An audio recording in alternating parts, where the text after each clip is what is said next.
Haleluya, puji Tuhan. Selamat pagi jemaat Ibu yang dikasihi Tuhan. Bersyukur pada Tuhan untuk waktu dan kesempatan yang Tuhan masih anugerahkan dalam setiap kehidupan kita. Kita boleh kembali berkumpul, kita boleh datang beribadah, kita memuji Tuhan, memuliakan nama Tuhan, dan tiba saatnya kita akan mendengarkan sebagian dari kebenaran firman Tuhan.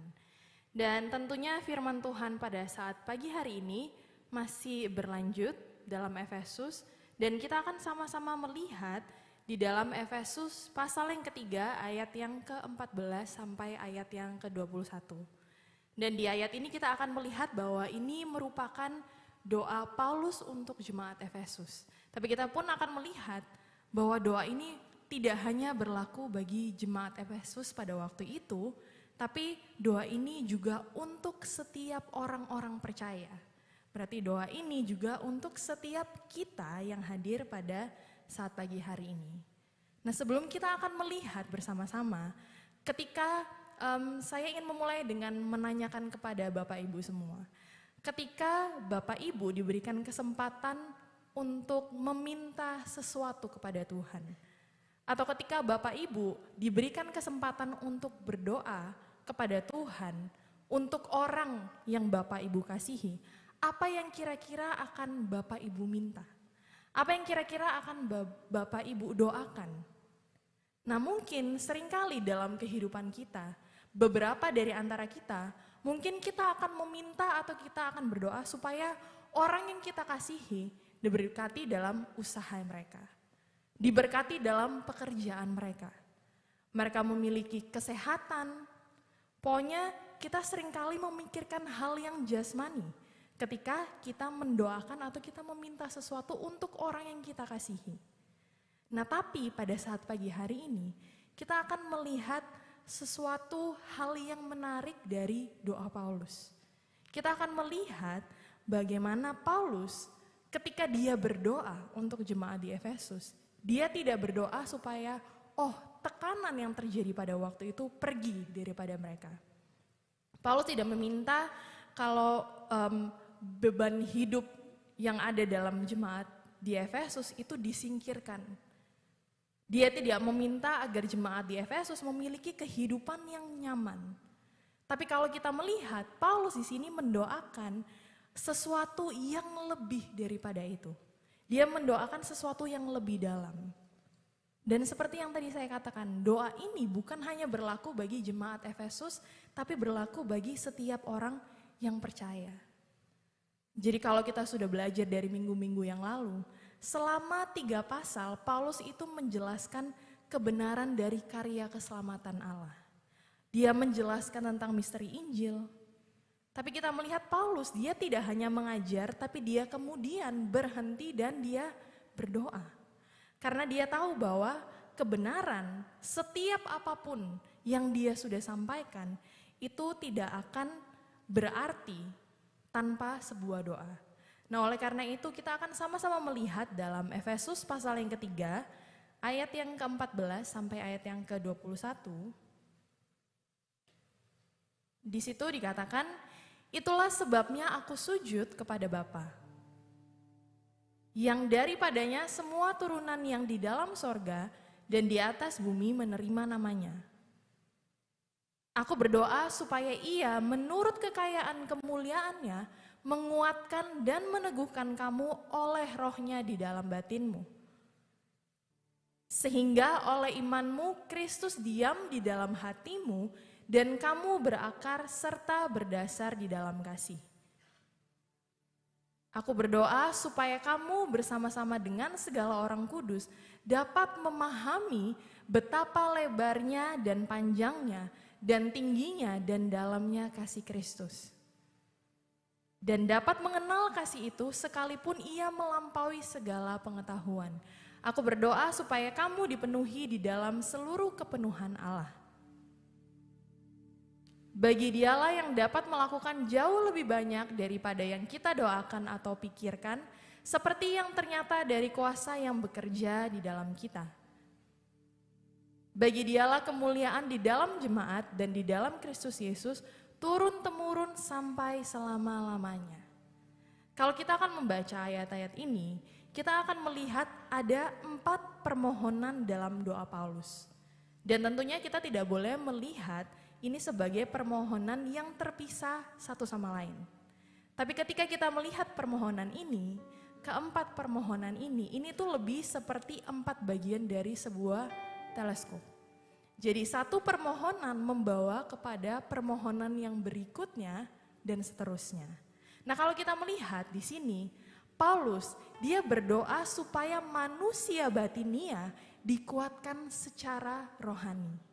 Yang kemudian akan membawa kepada pengalaman yang lebih dalam dengan Kristus. Nah, pengalaman yang lebih dalam ini akan membuat mereka mampu untuk memahami dan mengenal, mengalami kasih Allah yang besar, yang pada akhirnya akan membawa mereka atau yang pada akhirnya akan menghasilkan keadaan di mana orang-orang percaya, jemaat-jemaat Tuhan itu dipenuhi dengan seluruh kepenuhan Allah. Jadi ini yang Paulus minta kepada Tuhan. Ini yang menjadi doa Paulus kepada Tuhan. Jadi kalau kita akan melihat, Paulus berdoa ada untuk 4 hal. Yang pertama, dia berdoa untuk kekuatan. Yang kedua, dia berdoa untuk kedalaman. Yang ketiga, dia berdoa untuk pemahaman. Dan yang keempat, dia berdoa untuk kepenuhan. Namun sebelum kita akan melihat doa Paulus ini satu persatu, terlebih dahulu saya mau mengajak kita untuk melihat hal yang menarik dalam ayat yang ke-14 sampai ayat yang ke-15. Kalau kita kembali membaca di sana, di situ dikatakan, itulah sebabnya aku sujud kepada Bapa, yang daripadanya semua turunan yang di dalam sorga dan di atas bumi menerima namanya. Kalau kita melihat di sini, Paulus, dia tidak hanya berdoa, tapi postur tubuhnya pada waktu itu adalah dia sujud kepada Bapa.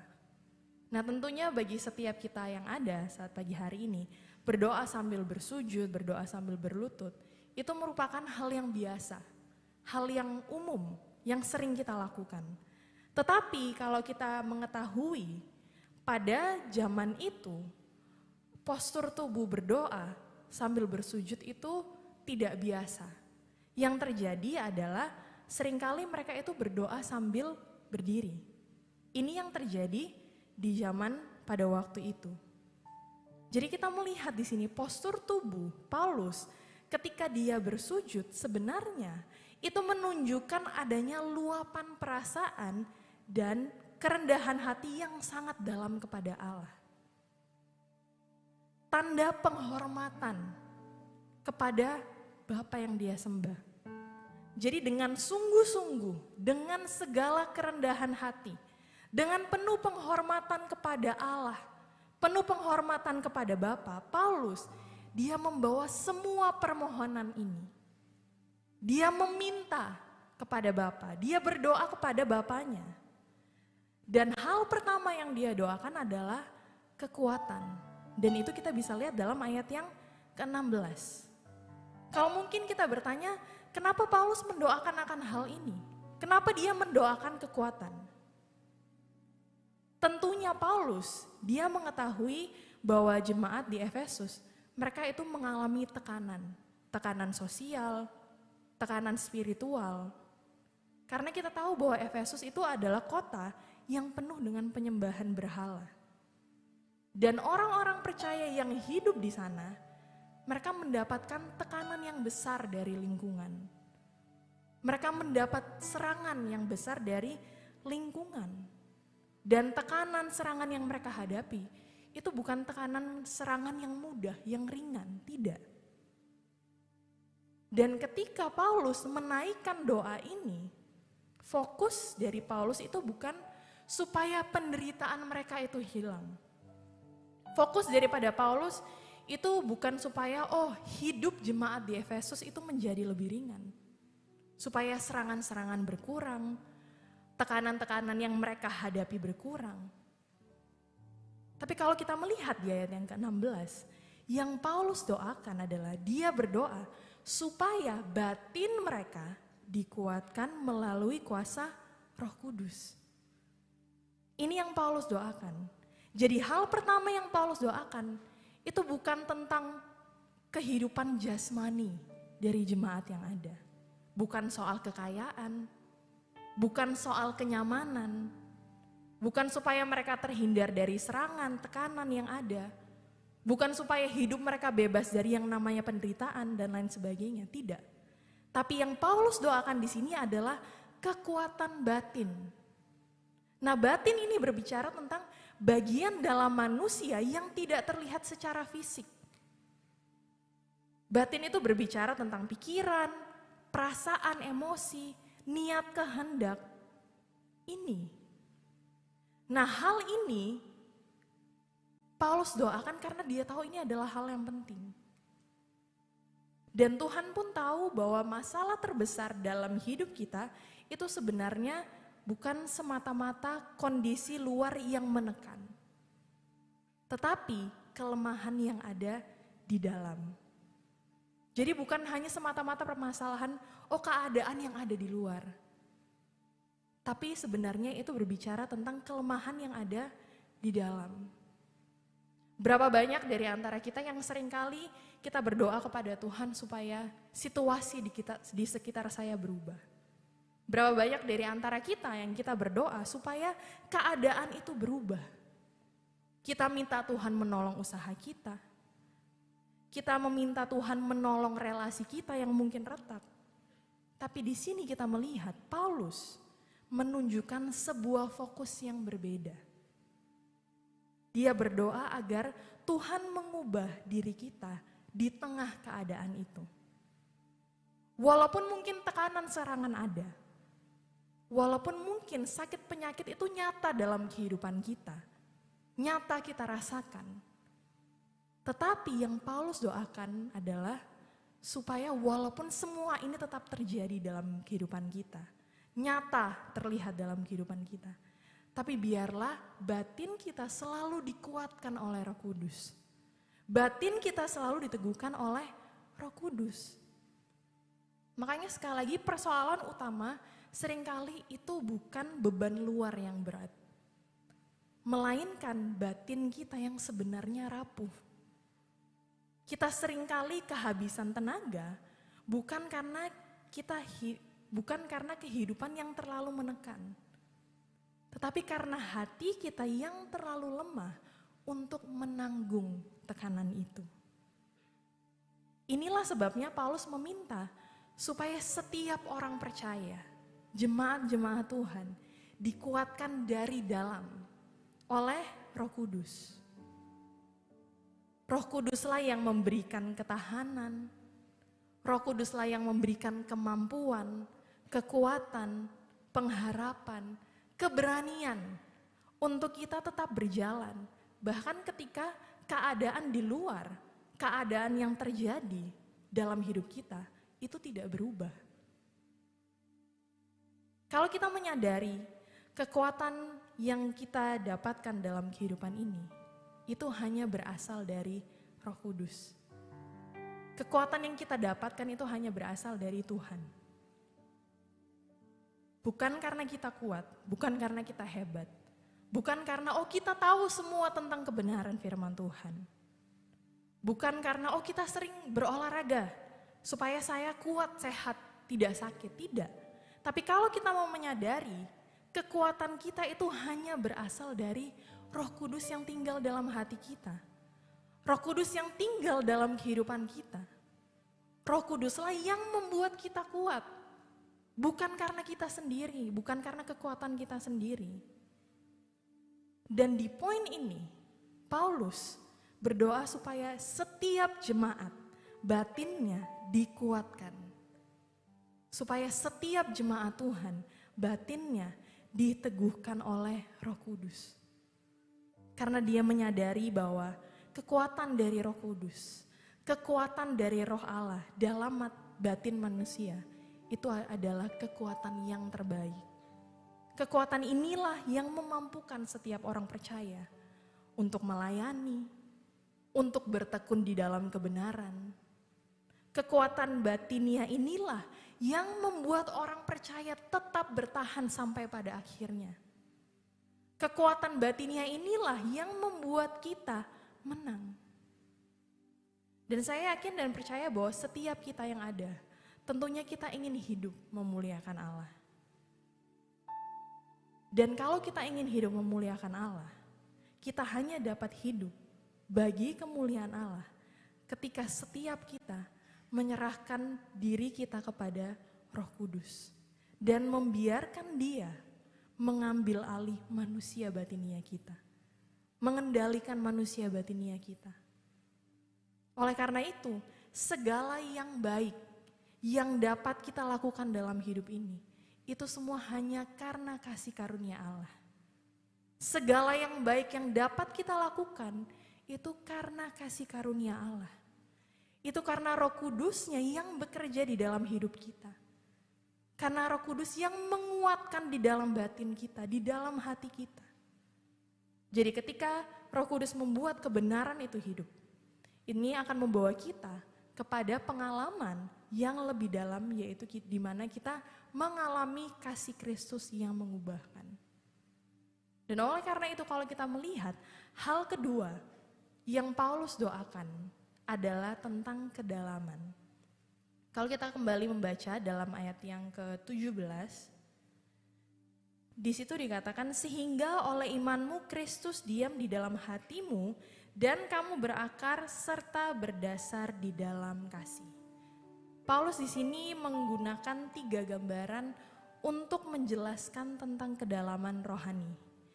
Dan ketiga gambaran ini terdapat dalam 3 kata kerja, yaitu diam, berakar, dan juga berdasar. Nah, kalau kita melihat, kata diam itu berarti menetap dan merasa betah seperti di rumah sendiri. Jadi diam di sini itu bukan hanya diam untuk mampir sementara, diam cuman untuk beberapa jam saja, diam di waktu-waktu tertentu saja, tetapi diam di sini itu artinya untuk tinggal selamanya. Nah, Paulus berdoa agar Kristus itu benar-benar tinggal menetap dalam hati setiap orang percaya. Paulus berdoa agar Kristus itu benar-benar tinggal tetap dalam setiap hati kita. Dan ini berbicara tentang pusat kendali hidup. Hati kita itu berbicara tentang pusat kendali hidup. Jadi kalau kita membaca ayat ini, mungkin tentunya kita bertanya, tapi bukankah Kristus itu ya sudah tinggal dalam hati jemaat di Efesus? Bukankah Kristus itu ya memang sudah tinggal dalam setiap hati orang-orang percaya? Tentunya memang hal ini benar. Tapi yang dimaksud di sini adalah supaya kehadiran Kristus itu tetap terus-menerus ada dalam hati orang percaya. Terus-menerus ada dalam kehidupan orang percaya. Makanya sekali lagi diam di sini itu berbicara tentang sesuatu hal yang permanen. Bukan cuman sebentar saja. Bukan cuman sesaat. Nah, yang menjadi pertanyaannya untuk setiap kita, apakah Kristus sudah benar-benar tinggal tetap dalam hati kita? Apakah Kristus benar-benar tinggal menetap dalam kehidupan kita? Seringkali ketika ada tamu yang mungkin datang menginap di rumah kita, seringkali kan ada orang yang bilang, oh anggap saja seperti rumahmu sendiri.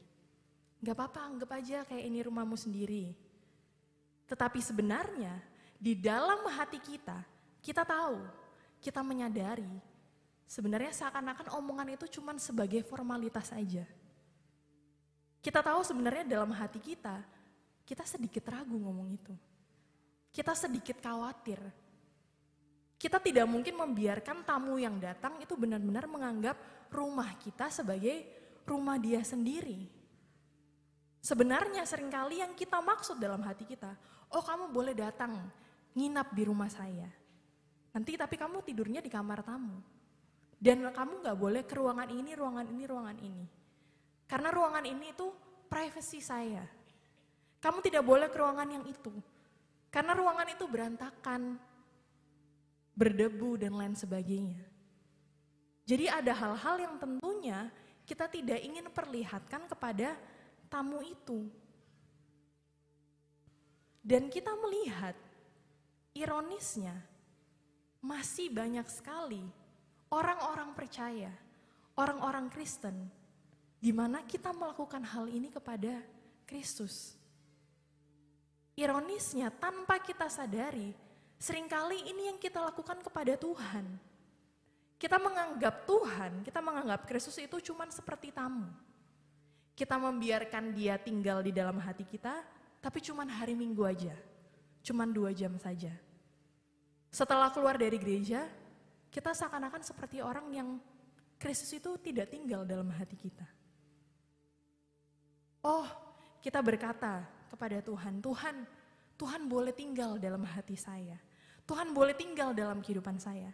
Tapi bagian yang ini, please Tuhan jangan ikut campur. Seringkali hal ini yang kita lakukan. Hal ini yang tanpa kita sadari, yang kita katakan, kita ucapkan dalam hati kita. Kita masih menganggap Kristus itu cuma sebagai tamu. Sebagai orang asing. Jadi dia tidak benar-benar hidup dalam kehidupan kita. Dia tidak benar-benar tinggal tetap secara terus-menerus dalam hati kita. Tapi saat pagi hari ini, satu hal yang harus kita ketahui.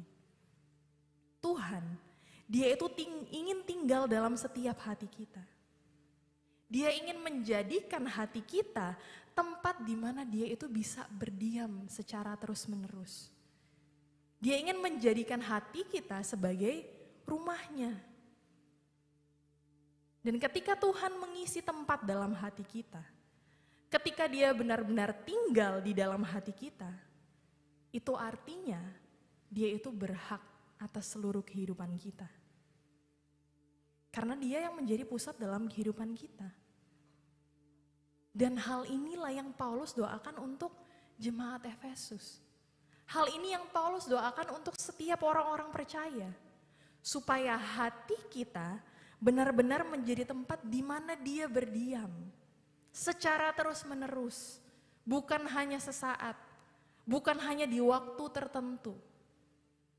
Paulus berdoa supaya Kristuslah yang menjadi penguasa atas seluruh kehidupan kita. Paulus yang menguasai seluruh hati kita. Dialah yang seharusnya mempengaruhi keinginan kita, mempengaruhi perasaan kita,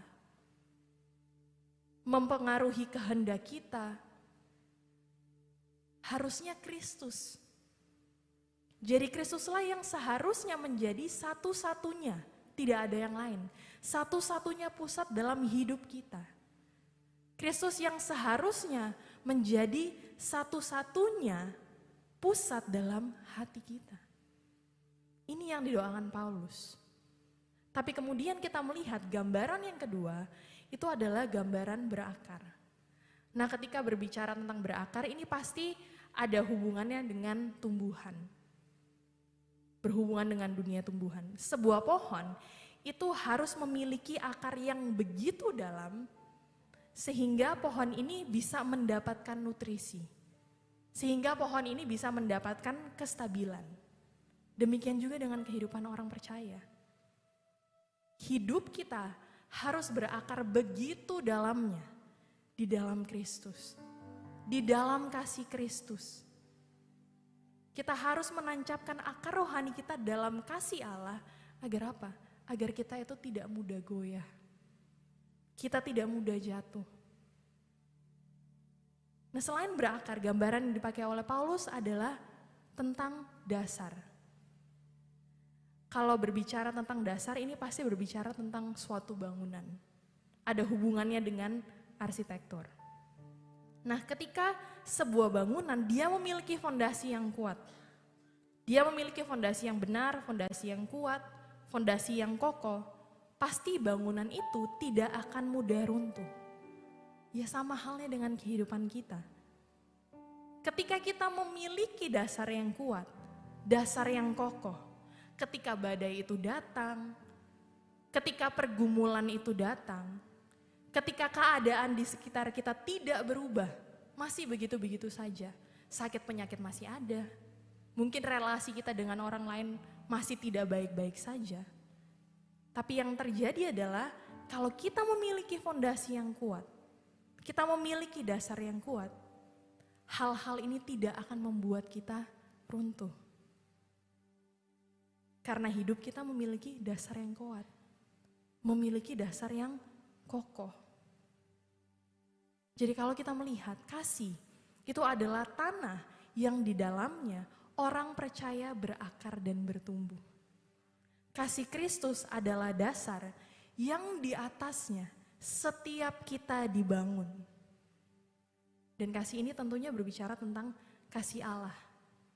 Kasih Allah yang dinyatakan dalam Kristus Yesus dan dicurahkan ke dalam hati kita oleh Roh Kudus-Nya. Kemudian kalau kita melihat, Paulus dia juga berdoa untuk pemahaman. Kalau kita kembali membaca dalam ayat yang ke-18 sampai ayat yang ke-19, di situ dikatakan, aku berdoa supaya kamu bersama-sama dengan segala orang kudus dapat memahami betapa lebarnya dan panjangnya dan tingginya dan dalamnya kasih Kristus. Dan dapat mengenal kasih itu sekalipun ia melampaui segala pengetahuan. Aku berdoa supaya kamu dipenuhi di dalam seluruh kepenuhan Allah.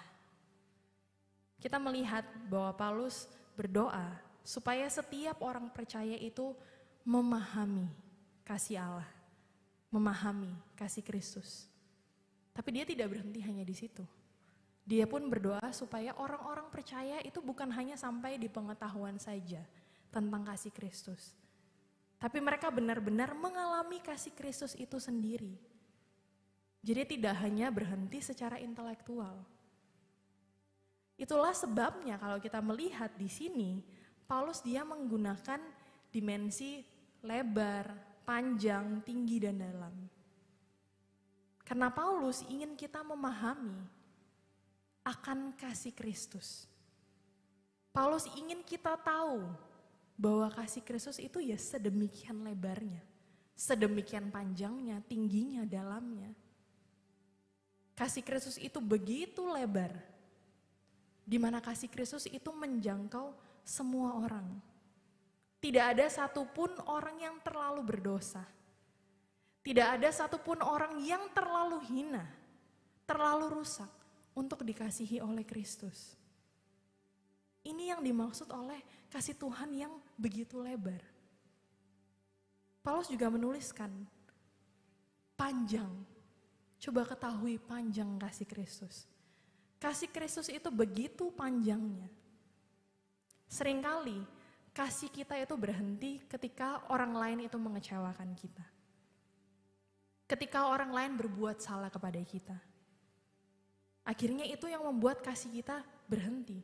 Oh, saya sudah tidak mengasihi orang ini lagi. Karena dia berbuat salah kepada saya. Karena dia sudah mengecewakan saya. Dan lain sebagainya.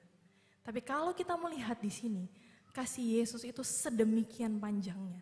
Di mana kasihnya setia dari awal sampai akhir. Berapa banyak dalam kehidupan kita, seringkali kita melakukan dosa. Seringkali kita berbuat salah. Tapi kasih Kristus itu tetap selalu ada dalam kehidupan kita. Kasih Kristus itu tetap setia dari awal sampai akhir. Dia bukan hanya mengasihi kita ketika kita baik saja. Tetapi ketika kita gagal, ketika kita jatuh, dia pun tetap mengasihi kehidupan kita. Kasih Yesus itu tidak pernah menyerah dalam kehidupan kita. Ini yang Paulus ingin kita ketahui. Paulus juga menuliskan kasih Kristus itu begitu tingginya. Kasihnya begitu tinggi sehingga membawa kita yang dari dosa, yang dulunya kita itu adalah orang-orang yang bobrok. Tapi kasih Kristus membawa kita menuju kehidupan bersama Dia. Dan kasih Kristus itu sedemikian dalamnya. Kasihnya begitu dalam sehingga apa? Sehingga Yesus dia rela turun. untuk setiap kehidupan kita. Dia rela mati bagi setiap kehidupan kita. Dia yang seharusnya tidak wajib untuk menyelamatkan kita. Dia tidak wajib untuk mati di atas kayu salib. Tapi yang dia lakukan karena kasihnya yang besar bagi kita. Dia rela turun untuk menebus setiap kita. Dan di atas kayu salib itu kita melihat betapa dalamnya kasih Kristus bagi setiap kehidupan kita. Dan Paulus ingin kita mengetahui akan hal ini. Paulus ingin kita mengerti, ini loh kasih Kristus. Kasih Kristus begitu panjang, lebar, tinggi, dalam. Bagi setiap kehidupan kita. Jadi kalau kita melihat keempat dimensi ini melukiskan kasih Kristus yang tidak terbatas. Kasih Kristus yang tidak terselami dalam kehidupan kita. Dan Paulus ingin kita mengetahui. Paulus ingin kita mengalami kasih yang begitu besar ini. Kasih yang begitu indah ini. Kemudian kita melihat yang terakhir doa dari Paulus. Dia berdoa untuk kepenuhan. Istilah kepenuhan Allah itu menunjukkan kehadiran Kristus secara utuh di dalam hidup kita. Tidak setengah-setengah, tetapi secara utuh. Paulus berdoa agar kita dipenuhi dengan seluruh kepenuhan Allah. Dan ini adalah gambaran hidup yang dikuasai oleh Allah. Jadi hidup kita dipenuhi dengan kasih Tuhan. Hidup kita dipenuhi dengan kehadiran Tuhan. Sehingga ketika hidup kita dipenuhi kehadiran Tuhan, dipenuhi dengan kasih Tuhan, hidup kita menjadi hidup sama seperti yang Allah inginkan.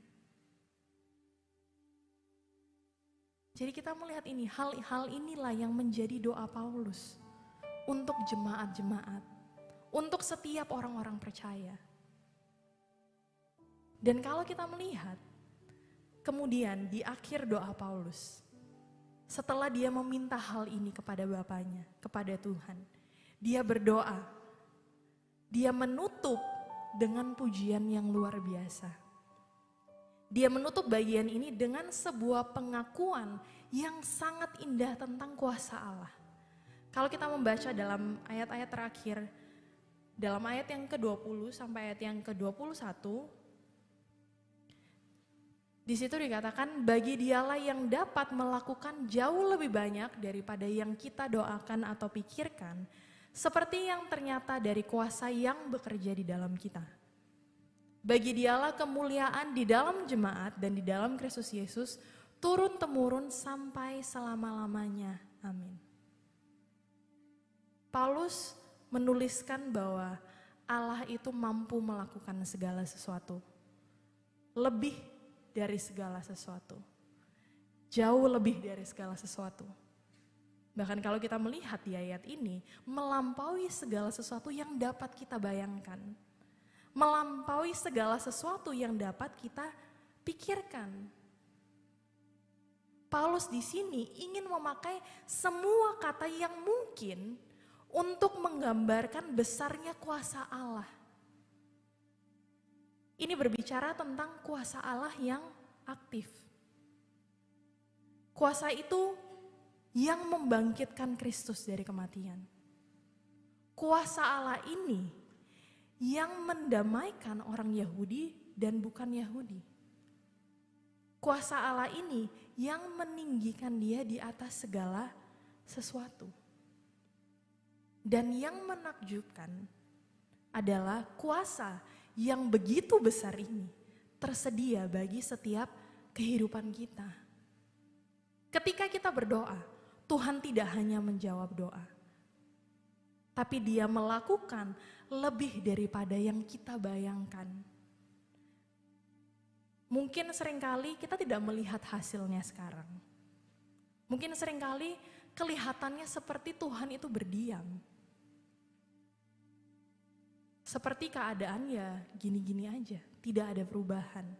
Tapi satu hal yang harus kita ketahui, Dia bertindak dan Dia selalu bekerja.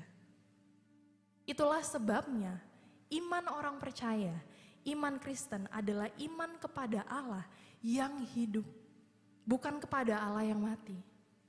Iman orang percaya, iman orang Kristen, itu adalah iman kepada Allah yang bekerja. Ini yang harus kita ketahui. Jadi kalau kita melihat, kita merenungkan doa yang Paulus ungkapkan kepada Tuhan.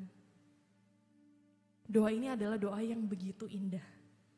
Doa yang sangat luar biasa. Dan doa ini bukan cuma untuk jemaat di sana. Doa ini untuk setiap kita orang-orang percaya. Walaupun mungkin dalam kehidupan kita, keadaan yang tidak baik itu selalu ada dalam kehidupan kita mungkin. Tidak ada perubahan yang baik. Saya masih sakit, dari berapa tahun lalu saya sakit. Tahun ini saya sakit. Pergumulan saya yang tahun lalu belum selesai. Tahun ini masih aja pergumulan yang sama. Kehidupan itu seakan ya seperti itu saja. Tapi kalau kita melihat dalam doa Paulus, ini adalah sesuatu hal yang indah. Paulus dia tidak meminta sekali lagi tekanan yang jemaat Efesus hadapi itu untuk pergi. Serangan yang mereka alami itu untuk pergi, tidak. Tapi Paulus lebih melihat kedalaman manusia batinia mereka. Dan itu juga yang perlu kita doakan. Keadaan di sekitar kita mungkin tidak berubah. Tapi berdoalah supaya Roh Kudus itu selalu menguatkan manusia batin kita. Supaya Roh Kudus itu selalu meneguhkan setiap kehidupan kita. Ketika manusia batin kita dikuatkan, diteguhkan oleh Roh Kudus, badai apapun yang datang dalam kehidupan kita, keadaan apapun yang datang dalam kehidupan kita, kita pasti bisa melewati itu. Bukan dengan kekuatan kita, tapi karena Roh Kudus. Ketika keadaan sulit dalam kehidupan kita, tapi ketika kita mengingat kasih Kristus yang begitu dalam, begitu luar biasa dalam kehidupan kita, ketika kita mengalami kasih itu, mengecap kasih itu secara pribadi, saya yakin dan percaya, setiap kita orang-orang percaya, kita mampu melewati hari-hari kita bersama Tuhan, diingatkan selalu akan kasih-Nya yang begitu luar biasa dalam kehidupan kita. Puji nama Tuhan, saya tidak panjangkan kebenaran firman Tuhan.